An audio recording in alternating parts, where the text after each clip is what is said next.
السلام علیکم ورحمۃ اللہ وبرکاتہ۔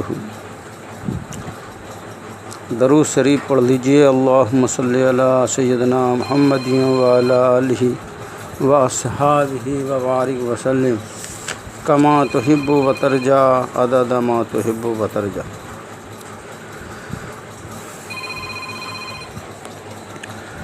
الحمد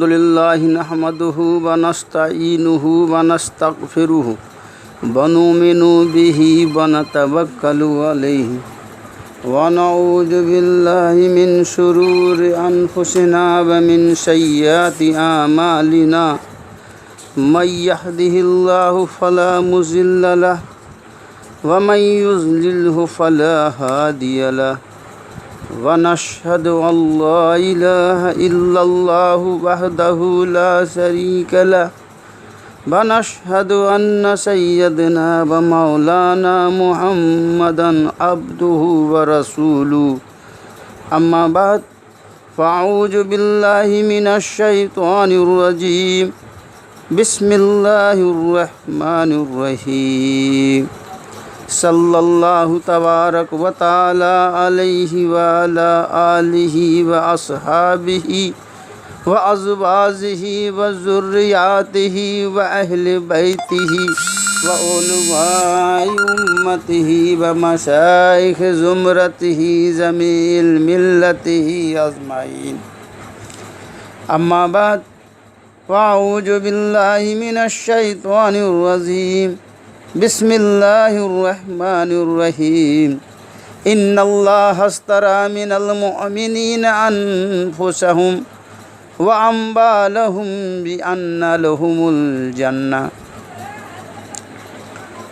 آمنت باللہ صدق اللہ العظیم وصدق رسولہ النبی الأمی الکریم ونحن علی ذلک ما کان ربنا من الشاہدین والشاکرین والحمد للہ رب العالمین۔ او کما قال علیہ الصلاۃ والسلام قال رسول اللہ صلی اللہ علیہ وسلم صلی اللہ علی النبی الأمی الکریم۔ حضرات، محترم بھائیوں، بزرگوں اور دوستوں، پردہ نشین مائیں، بہنیں اور بیٹیاں، اللہ تعالیٰ کا بہت بڑا احسان کرم ہے کہ اللہ تعالیٰ نے ہمیں اور آپ کو خانقاہ رحمانیہ امدادیہ میں بیٹھنے کی توفیق عطا فرمائی ہے۔ اللہ تعالیٰ جس مقصد سے آئے ہیں، اللہ تعالیٰ اس مقصد میں کامیابی عطا فرمائیں۔ محترم بزرگوں، دوستوں، اللہ جل شانہ نے اپنے فضل کرم سے یہاں جتنی خصوصیات اور صفات جمع کرا دی ہے، اتنی دوسری جگہ ملنا مشکل ہے۔ 4 نفع والی باتیں، 4 چیزیں ہیں، اگر یہ پائی جائے تو ان سے لوگوں کو بہت نفع اور فائدہ ہوگا۔ جی چاہتا ہے کہ یہاں رہنے والوں میں یہ بات زیادہ سے زیادہ ہوتا کہ زیادہ سے زیادہ فائدہ حاصل ہو۔ پھر پتہ نہیں زندگی باقی ہے یا نہیں۔ اور وہ 4 چیزیں یہ ہے: پہلے نمبر بیت، اور دوسرا نمبر ہے ارادت، اور تیسرا نمبر ہے عقیدت، اور چوتھا نمبر ہے محبت۔ یہاں کے مجلسوں کو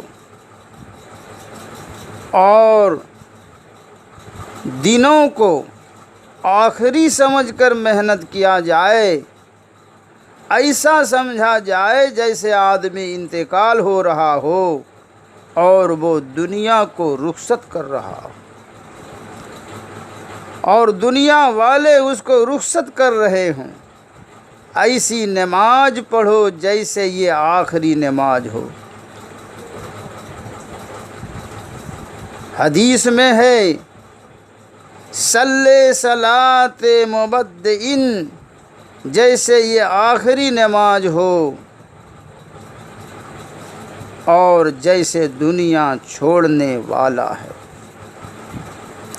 یہ حدیث ہر جگہ کے لیے ہے اور ہر عمل کے لیے ہے کہ جیسے دنیا چھوڑ رہا ہے اور یہ عمل آخری عمل ہے۔ نماز بندگی اس طرح کرو اور بیوی بچوں کے ساتھ اس طرح رہو اور معاملات و معاشرت ایسا ہو جیسے حضور صلی اللہ علیہ وسلم نے کیا۔ ایسا روزہ اور عبادت کرو اور عمل کرو اور اس میں خیال ہو کہ یہ سب کچھ آخری ہے، پتہ نہیں دوسری بار موقع ملے یا نہ ملے۔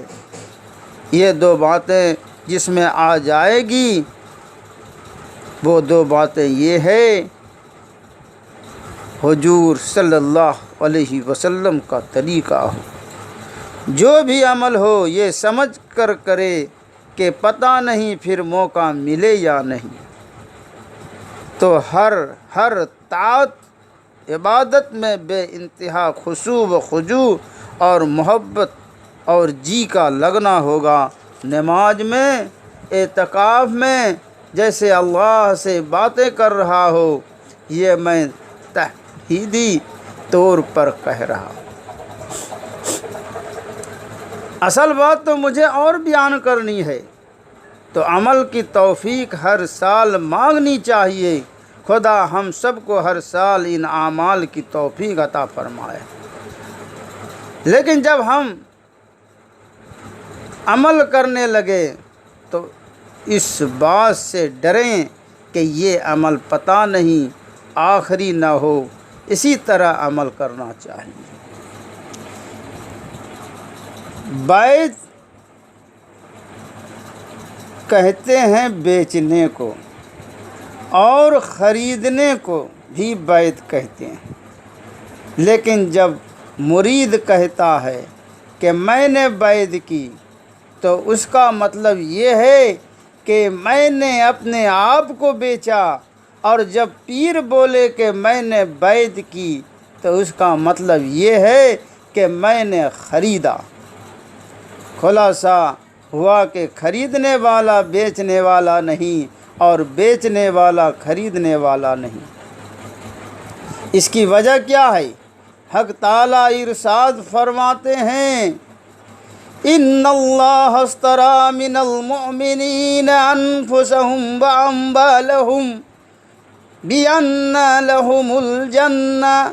اللہ تعالیٰ نے مومن کے مالوں اور جانوں کو جنت کے بدلے میں خرید لیا ہے۔ اصل خریدنے والے ہیں اللہ اور بیچنے والا ہے مسلمان۔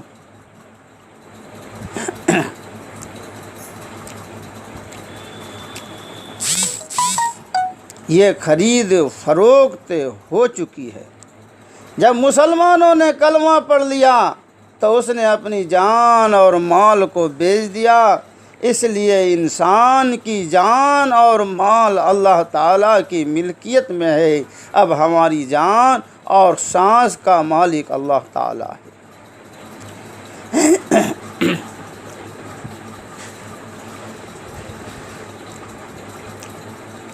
لیکن اللہ تعالیٰ نے کچھ دنوں کے لیے اس جان و مال کو تصرف کرنے کا حق دے دیا ہے۔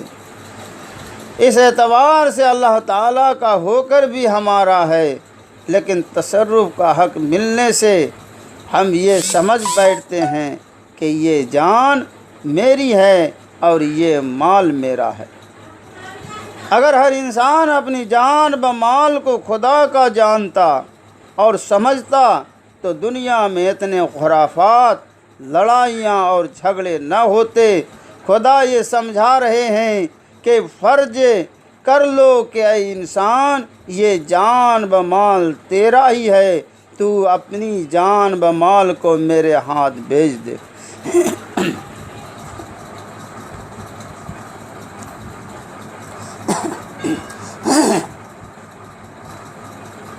اب ذہن کو بنانے کے لیے یہ کہتا ہے کہ جب تو نے بیچ دیا تو اس نے بیچنے کا نام بیعت ہے۔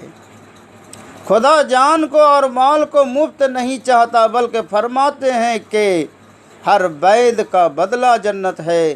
جب یہ چیزیں بیچ دی تو یہ میری ہو گئی، تب میں اس خریدی ہوئی چیز کو تیرے پاس امانت دیتا ہوں۔ گویا خدا ہماری جان و مال کو خرید کر ہمارے ہی حوالے کر رہا ہے اور یہ کہہ رہا ہے کہ اب یہ چیزیں تیری نہیں میری ہے۔